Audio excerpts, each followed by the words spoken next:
Bom dia a todos. Bem, eu até iniciei, né, eu sou a cobaia, para apresentar a reflexão do que é ser professor. Na realidade, eu fiz rascunhos e um pequeno projeto no Facebook que são os meus alunos e ex-alunos que estão respondendo a pergunta. Não sou eu, sou um pouco preguiçoso. Então, nesse momento aqui, eu estou sem didática nenhuma, não tem nenhum slide, não tem um roteiro. É muito mais um relato de experiência, da minha experiência, do que é ser professor. Estou falando rápido? Tá bom? Tá bom, tá bom. Então, nada que eu falar aqui, isto é uma verdade. Muitas vezes, quando nós estamos em seminários, em palestras, nós achamos que quem está aqui emitindo a mensagem é uma verdade em que, né, o palestrante quer que você concorde com ele. Não é isso. Ele já fez o estudo dele. Sei lá, estudou durante um ano, leu não sei quantos livros, foi a campo. Ele chegou a uma concepção, uma teoria dele. E ele está apresentando a ideia dele. Alguns vão concordar e outros não. Quando às vezes eu falo, ó, Piaget diz que é o desequilíbrio que provoca a aprendizagem. Pode estar um pós-doutor, um catedrático falando aqui. Mas talvez a plateia levante um questionamento que, por mais que ele esteja mergulhado no estudo, talvez ele não tenha se atentado a alguma coisa. Hoje, eu me formei em pouco tarde, aos 20 anos, aos 20 anos que eu despertei para a educação física.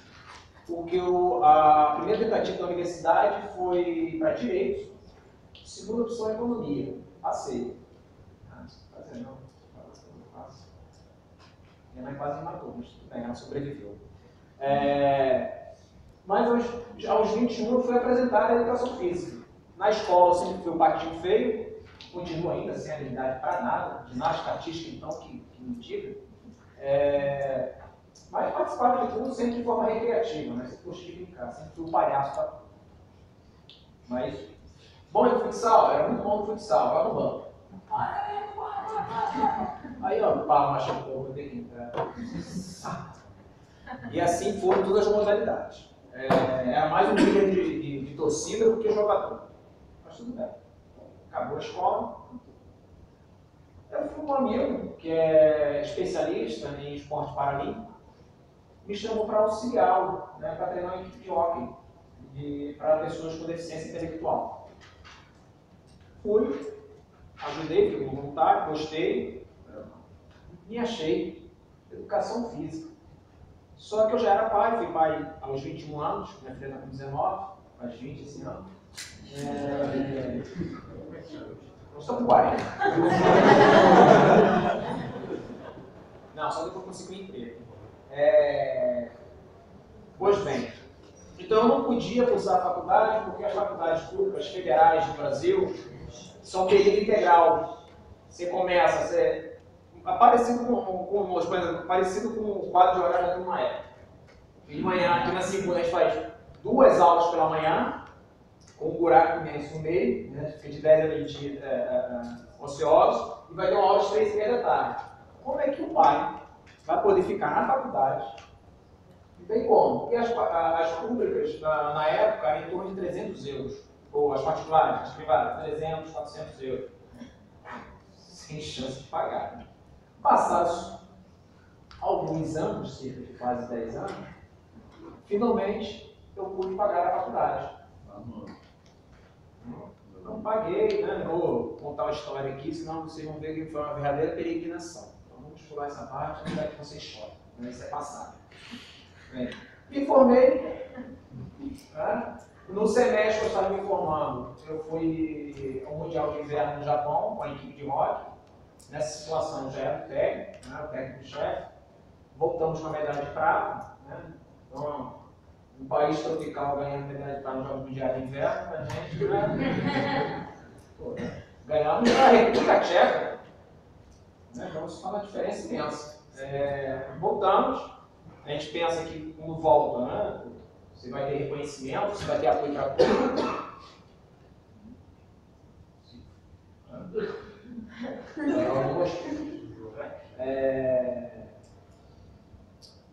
fiquei um bom tempo sem ordenamento. Eu sou me tornar funcionário público em 2009, mas voltando, né? Acabei me formado em 2005. Comecei a conseguir emprego de imediato, faz a caixa de currículo, né? As notas médias, né? Eu quero esse gajo aqui, vamos embora. Eu falo que o furor pedagógico, né? Todo aquele conhecimento da universidade, você quer aplicar tudo. Era uma escola particular, conseguia fazer tudo. Meus alunos, um ou outro, uma turma de 20 alunos, 25, um ou dois que davam um pouco mais de dor de cabeça, mas faziam tudo. Eram altamente participativos. Eu só fui passar concurso público em 2009, né, me tornar funcionário público em escola. E aquela experiência, né? Também na organização dos Jogos Mundiais para Cegos, também na organização do PAN de 2007, né? Então, assim, a Copa do Mundo de Futsal, os Jogos Mundiais Militares, sempre envolvido em competições de alto rendimento, mas na parte da gestão, né? Sempre um ano mergulhado na parte da gestão. E treinamento só do jogo. Pois bem, então entrei na escola em 2009. Escola, né? Escola pública. E aqui no Furor, né? A experiência anterior é da escola particular, né? Na pública é tudo igual, do mesmo jeito.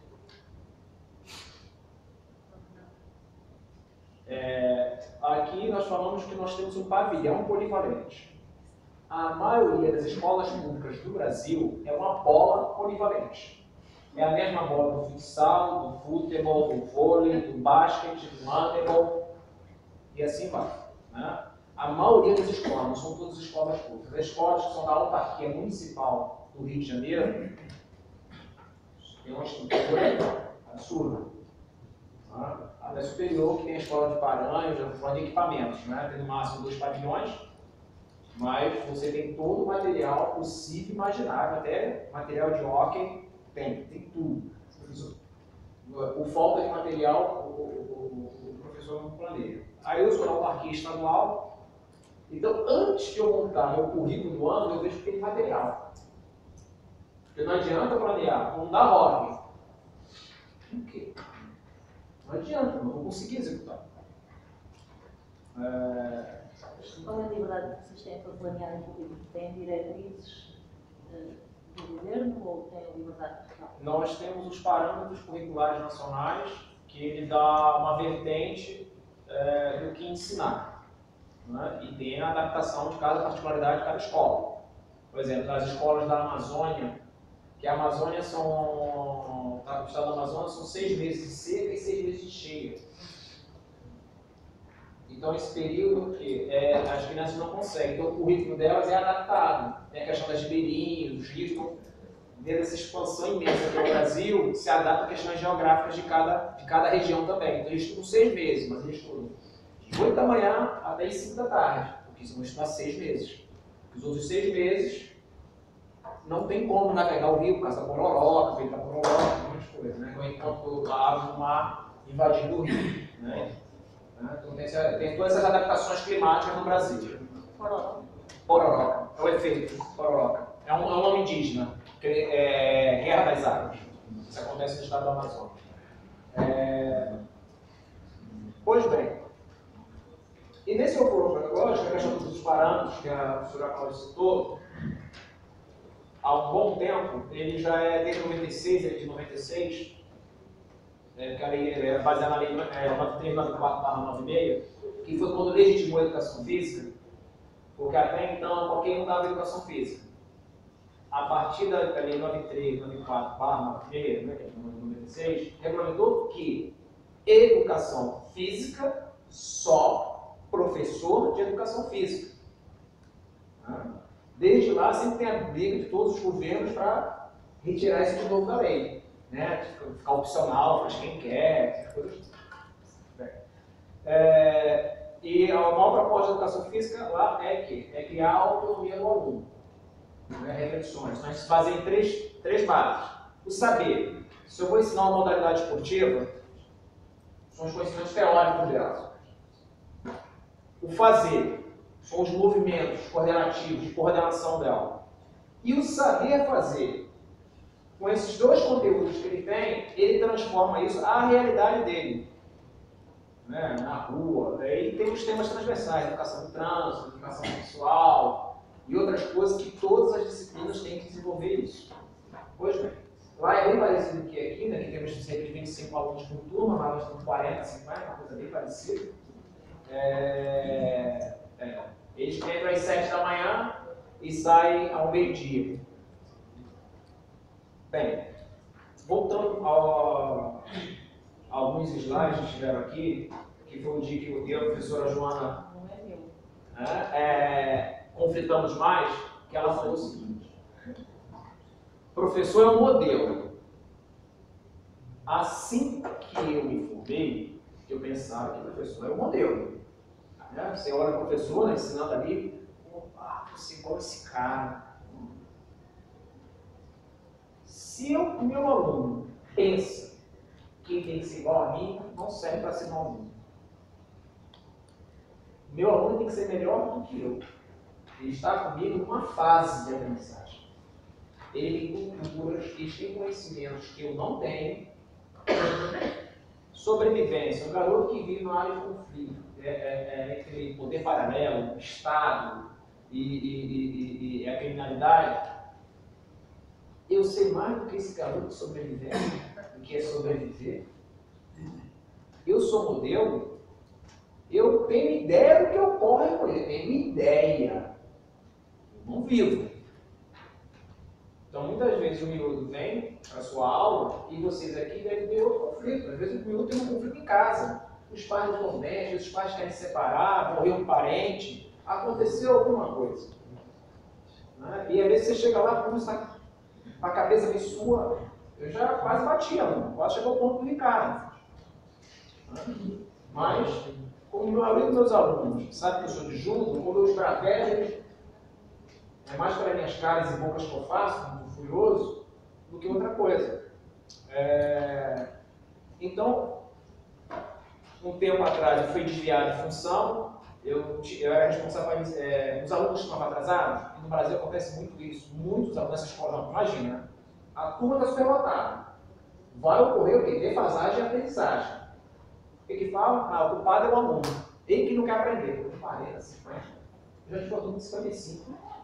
Agora, 55 no pavilhão, tranquilo. Eles têm espaço, eles podem extravasar. E o professor quer ensinar matemática? Quer ensinar a gramática? Consegue ensinar 50? Não consegue. O melhor que seja o professor, ele está sobrecarregado. Pois bem, então esses alunos em defasagem montaram um projeto, na aula de gestão também questionou isso, né? Porque questão para melhorar, né? Porque a questão do BID, tipo, libera dinheiro, mas quer ver resultado na educação, então você é colocado o quê? Número de alfabetizados e a questão de distorção em idade séria, né? Idade e ano, escolaridade. Pegaram todo mundo que estava em distorção em idade séria e montou projetos para quê? Botar essa pessoa para fora da escola. Olha, tu é muito dinâmico, não sei o quê. Vai para o programa Autonomia. O quê? Não, autonomia, que precisa de um professor para assumir autonomia. Então eu fiquei dando várias aulas ao mesmo tempo. E eu ensinei meus alunos o seguinte, eu fui ter uma visão, né? Eu não tenho que ser modelo. É como naquele dia que eu defendia. Para mim, os meus alunos são aves de rapina. Só que uma ave de rapina não nasce, ela não sai do ovo, opa, vou voar, vou caçar. Não vai. Se quando ela saiu do ovo, foi acostumada, habituada a colocar as migalhas no bico dela sempre, vai ser uma galinha. Né? Vai se comportar como uma galinha. Vai ser uma metáfora do Leonardo Boff, né, que é um filósofo. Ele foi expulso da Igreja Católica, um dos pensamentos dele. Né, teólogo, né, ele foi expulso. Porque ele trazia a questão da filosofia e a questão do cristianismo, então o Vaticano pediu a gentileza de se retirar da Igreja Católica, por causa dos livros dele. Então ele defende essa teoria. Todos nós somos águias. Só que desde pequeno, fomos habituados com as migalhas que jogam nos nossos pés. Fomos doutrinados a nos comportarmos feito galinhas. A galinha como que está ao alcance dela. A águia não. A águia almeja o mais alto voo e ela caça o alimento. Ela decide o destino dela. Então eu penso que nós somos treinadores de falcões. Eles não sabem. Imagina esses alunos que estão em defasagem. Eles não querem nada com isso. Não querem, eles estão cansados de estar na escola. Só que esse meu ano de experiência que eu fiquei com eles, que eu falei, chegou o meu limite. Queria que eu ensinasse matemática. Pô, se eu gostasse de matemática, se eu dominasse matemática, eu queria estudar matemática.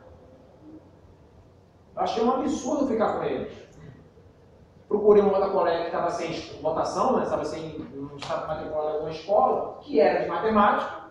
Chegou os blocos de matemática, eu fiz. Cássio, para com autonomia, assume meu lugar. Não, olha só, eles estão tranquilos, só que chegou o limite deles. Chegou o meu limite. Como é que eu vou ensinar matemática para eles? Eu não posso, isso é um ato covarde. Quer dizer que ele vai fazer o exame nacional sem dominar as equações, se ele não souber nada de matemática, não sabe nada de química e física. Não vou ficar, me nego. Eu ensinei o tempo todo a eles, que eles têm que aprender a voar, e estou eu aqui travando eles? Não posso. Então, o professor não é verdade. Utilize a experiência dos seus alunos. A progressão pedagógica que tem lá no judo, para as técnicas, o rolamento de judo, um aluno de 6 anos que me ensinou. Eu nunca tinha pensado em... Sensei, pode fazer assim? Como? Faz aí de novo. Graças a ele, todos os colegas dele de 6 anos, em uma aula, aprenderam o rolamento do judô para frente. Não fui eu que ensinei. Dentro do conhecimento dele. É que muitas vezes a gente desenvolver a autonomia dos alunos, mas tanto para cá, quanto no Brasil, eu acho que o maior lugar do mundo, a nossa formação não nos ensina isso. Ela nos ensina o quê? Sermos analíticos, né? Usar métodos analíticos de ensino. Né? Então, às vezes, fica muito fraco. Eu, como só tenho uma bola, então assim, a minha realidade faz com que eu seja transformado em autonomia. Porque eu só tenho uma bola, tenho que ensinar analiticamente. Método global de ensino o tempo todo. Descoberta orientada. Ah, não consigo passar pelo bloqueio, tem a barreira do ânimo. Como é que pode fazer para resolver esse problema? Resolvo. Então, a minha realidade de dificuldade faz com que eu promova a autonomia deles. Mas não é por causa da minha formação. Meus alunos me ensinaram isso. A minha realidade me ensinou isso. Mas para concluir e acabar, né, tem mais de 10 minutos, se eu esqueci de marcar o tempo, a coisa mais importante de tudo, tenham ética nos atos de vocês. Por mais que dentro da escola ou dentro do clube, você veja um colega de profissão, não é de educação física, é professor, está lá, você jamais deve virar para alguém, e principalmente na frente dos seus alunos. Ontem, nesta faculdade, aconteceu uma coisa que eu odiei. Um mestre teve a falta de ética de falar de outro. E na frente dos seus alunos. Isso é absurdo. Não pode ocorrer. Você desmerece o outro mestre. Isso não pode ocorrer de jeito nenhum. Por mais que você não concorde com o que o colega fez. O Ricardo, olha só, deixa eu falar de gatinho. Cara, olha só. Você fez aquilo lá com um aluno, cara. Cara, errou. Vai me desculpar, mas você errou. Você errou. Se você quiser acatar, decisão sua. Estou dizendo para você, eu como espectador, estou de fora, vi você tomando uma atitude e não gostei. Eu não aprovei. Agora, analisa e reflita. Se você não tiver ética, quem vê vocês abandonando a ética? Com esse cara eu não quero trabalhar.